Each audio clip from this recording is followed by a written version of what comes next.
देवारण कालकुंभ में पधारे आप सभी गुणियों का हृदय तल के अनंत कोटि गहराइयों से सादर वंदन और अभिनंदन करता हूं। मित्र आशुतोष का ये विश्वास है कि मैं एक कवि हूँ। देखिए मैं ये माइक लिया हूँ, अभी जब कवि हो जाऊंगा तो बोलूंगा। क्या बात है, क्या बात है। मित्र आशुतोष का ये विश्वास है कि मैं एक कवि हूँ। आप लोग मेरी कविताएं सुनेंगे और तालियां भी बजाएंगे, ऐसा मुझे बता के लाया गया है।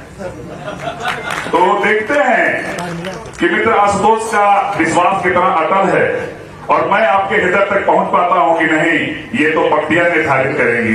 लेकिन एक बार इससे पहले मैं चाहता हूं कि शानदार, जानदार और जोरदार कार्यक्रम में अपनी गरिमामयी उपस्थिति देने के लिए, अपना स्नेहाशीष प्रदान करने के लिए एक बार स्वर के लिए, स्वांतक सफाई के लिए तालियां हो जाएंगे।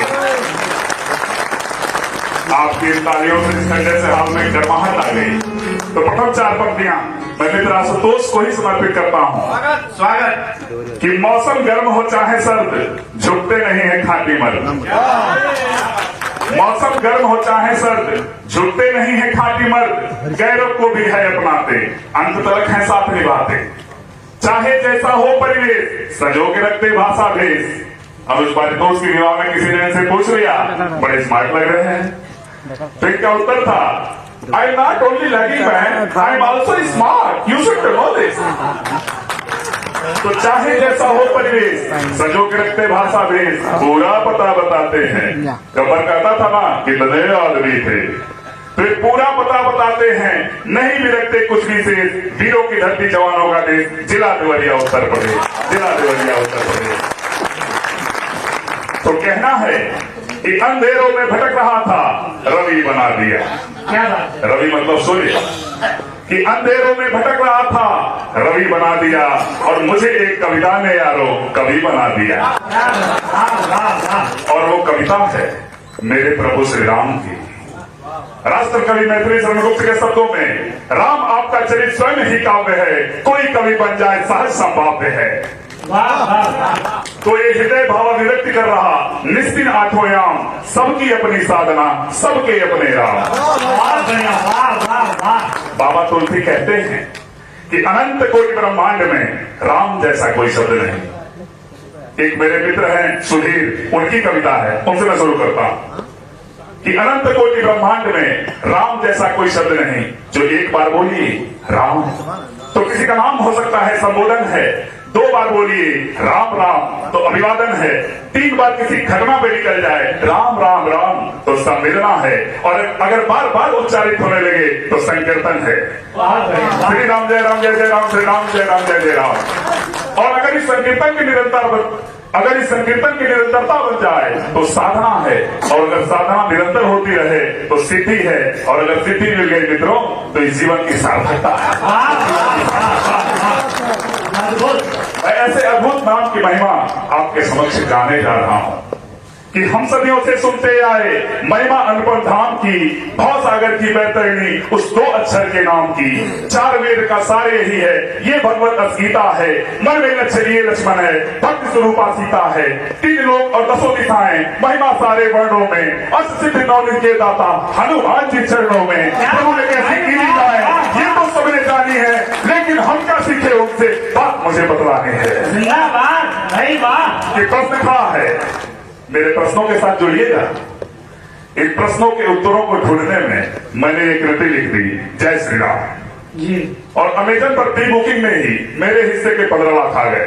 क्या बात। और ना जाने कितने 15 लाख मेरी पीढ़ियों को निरंतर प्राप्त हो रहे हैं श्री राम मंदिर के दिव्यतम और भव्यतम निर्माण के रूप में। मित्रों, हम सभी के मित्र बड़े बड़भागी हैं कि हम सभी श्री राम मंदिर का निर्माण अपनी आंखों से देख पा रहे हैं। हमारी पीढ़ियां सशरीर वंचित रह गई हैं, लेकिन हमारे मित्रों के माध्यम से कहीं न कहीं वो सशरीर दर्शन कर रही होंगी। इसलिए एक बार बोलिए जय जय श्री राम। तो प्रश्न खड़ा है, दशरथ घर ही क्यों आए थे राम जी। प्रश्न खड़ा है, सबरी जूठन क्यों खाए थे राम जी। क्या इसीलिए खाए थे कि हम अपने ही किसी भाई को छुआछूत माने, अस्पृश्य माने। क्षमा करिएगा मित्रों, अगर हम राम को मानते हैं तो हमें राम की भी माननी पड़ेगी, क्योंकि राम जी कहते हैं जाति भेदो न ग्राह्यो श्यामम नयन भेदता। मैं किसी भी प्रकार की जातिवाद को अस्वीकार करता हूं। तो प्रश्न खड़ा है, सबरी जूठन क्यों खाए थे राम जी। प्रश्न खड़ा है, सुविधाओं को क्यों ठुकराया राम ने, और चित्रकूट से दंडक पथन क्यों अपनाया राम ने। बहुत बढ़िया भाई, वाह वाह वाह। चित्रकूट में पूरा बनवा वास कर सकता था। ऐसा नैसर्गिक और प्राकृतिक वातावरण है। जो लोग गए होंगे देखे होंगे। मैं मेरी मां के साथ गया था। अद्भुत जगह है। गुप्त गोदावरी का उद्गम स्थल। गुफा में घुसने के बाद जैसे लगता है कि हम लोग इलोक में देवलोक में आ गए हैं। और शास्त्रों में ऐसे कहा गया है कि चित्रकूट के घाट पर वैष्णव की भीड़ तुलसीदास चंदन की सब तिलक लेकर रघुवी।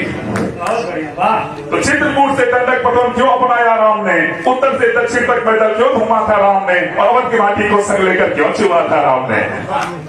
जल्दी जन्म भूमि से स्वर्ग तब करियसी। मुझे इस बात का गर्व है कि मैं रामनाथ देवरिया का निवासी हूँ। मेरे गांव के नाम में श्री राम का नाम समाहित है। मुझे इस बात का गर्व है कि मैं देवभूमि देवरिया का निवासी हूँ। मुझे इस बात का गर्व है कि मैं उत्तर प्रदेश उत्तर प्रदेश का निवासी हूँ। और मुझे इस बात का गर्व है कि मैं इस अद्भुत देश भारत का वासी हूँ जहाँ श्री राम ने अवतार लिया है। हमारी माताएं बहनें बैठी हुई हैं। मेरी जननी भी यही है। मित्र आशुतोष जो से मुझे जो एक बात मजबूती से जोड़ती है वो है हमारी माओ का नाम जो कि सेम है। यहाँ उन्होंने लिखा है, आप लोग पढ़ सकते हैं। तो जब श्री राम जी का प्रकट्य होता है तो हमारी माताएं बहनें सोहर गाती हैं। और वो सोहर कैसे होता है? हरदेव का आसियाना, सुमित बाबू का आसियाना कहाँ है भाई?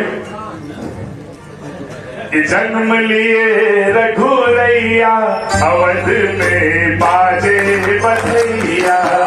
जन्म लिए रघुरैया अवध में बाजे बधैया। जन्म लिए रघुरैया अवध में बाजे बधैया। बाजे बधैया हो बाजे बधैया। बाजे बधैया हो बाजे बधैया। जन्म लिए रघुरैया अवध में बाजे बधैया। जन्म लिए रघुरैया अवध में बाजे बधैया। रजत लुटावे अन्न धन सोनवा। रजत लुटावे अन्न धन सोनवा। स्नेह लुटावे सभी मैया अवध में बाजे बधैया। जन्म लिए रघुरैया अवध में बाजे बधैया।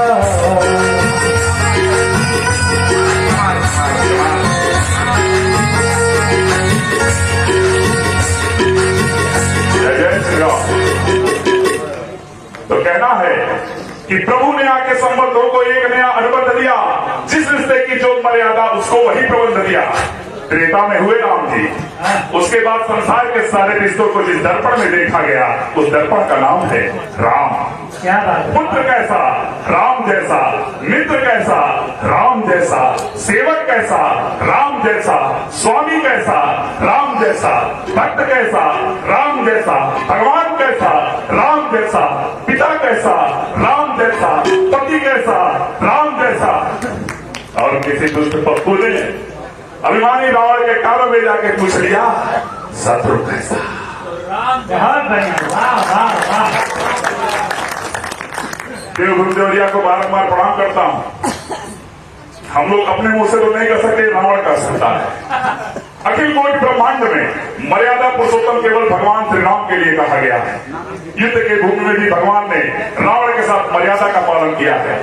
जब भगवान के बाणों से रावण का खंड खंड हो जाता है, रावण का रथ खंड खंड हो जाता है, रावण का मुकुट जमीन पे गिर जाता है और देवगण ऐसा सोचते हैं कि रघुवीर अगले ही बाण से रावण का संहार कर देंगे, लेकिन ऐसा नहीं है।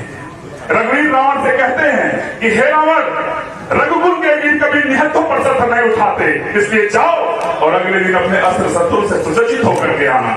अगले दिन लंकेश लंका को नंगे पांव जाता है और अपने भाई कुंभकर्ण को भेजता है। तो प्रभु ने आके संबंधों को एक नया अनुबंध दिया। जिस रिश्ते की जो मर्यादा उसको वही प्रबंध दिया।